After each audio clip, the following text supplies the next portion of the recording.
Hello guys, this is नम्रता गोलियान और आज मैं आपके बीच में प्रेजेंट हूँ with one of the important and foundational topic of cost accounting, that is the cost sheet.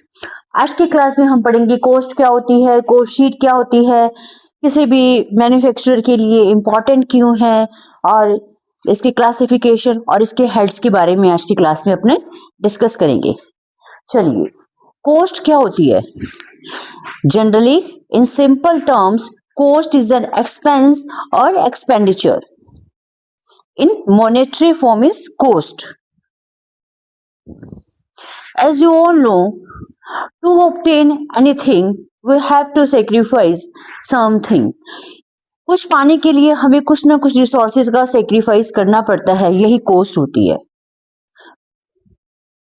ठीक है, मैन्युफैक्चरर को गुड्स प्रोड्यूस करने के लिए रॉ मटेरियल, लेबर और एक्सपेंसेस इंकर करने पड़ते हैं, उनके लिए ये कॉस्ट है। और एज अ बायर हम किसी गुड को परचेज करते हैं एंड वी पे money, it is an expense, वो अपने लिए कॉस्ट होती है। तो ऑब्वियस है here from manufacturer point of view, as you all know, every manufacturer before starting production always interested to know the ascertainment of cost. Understood? Always interested to know about the element of profit and always interested to determine their selling price on the basis of cost and profit. चलिए अब देखते हैं cost sheet क्या होती है। Cost sheet is a statement. It is a statement showing various elements of cost arranged in logical order to ascertain total cost and profit. जैसे कि अभी मैंने आपको बताया ही है, एलिमेंट्स ऑफ कॉस्ट क्या होते हैं? Generally cost is consist of material, labour and expenses. Material में भी डायरेक्ट और इनडायरेक्ट, लेबर में भी डायरेक्ट और इनडायरेक्ट एंड एक्सपेंसेस में भी डायरेक्ट और इनडायरेक्ट। चलिए अब अपने माइंड में आता है लॉजिकल ऑर्डर। लॉजिकल ऑर्डर क्या होता है? As an cost sheet there are heads और उसके अकॉर्डिंग अपने कॉस्ट एलिमेंट्स को पुट करते हैं।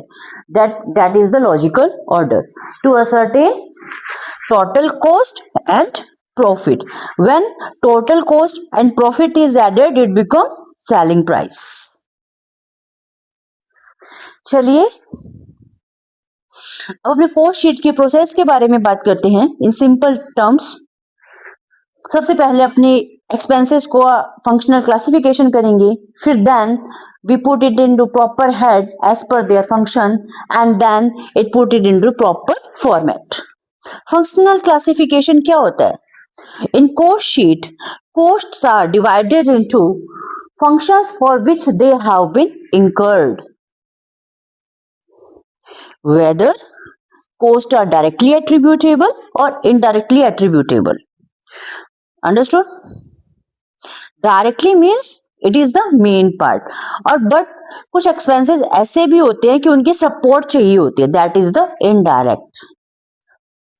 ठीक है, whether it is related to production, whether it is related to office and administration, whether it is related to selling and distribution. चलिए अब अपने प्रॉपर हेड्स की बात करते हैं।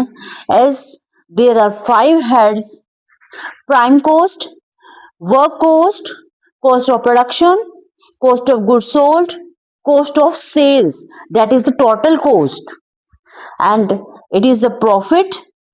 And when in cost profit is added, we get the sales.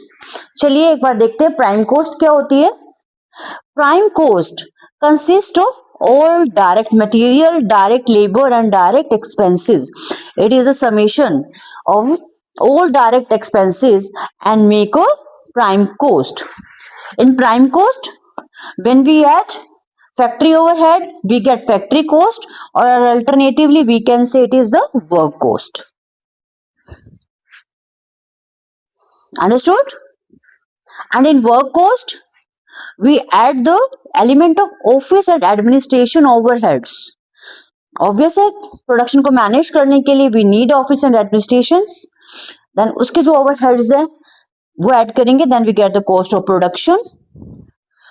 Then we get the cost of goods sold. Between cost of production and cost of goods sold, we do the adjustment related to the stock of finished goods. ठीक है, finished stock का opening और closing adjustment करेंगे. Then we get the cost of goods sold.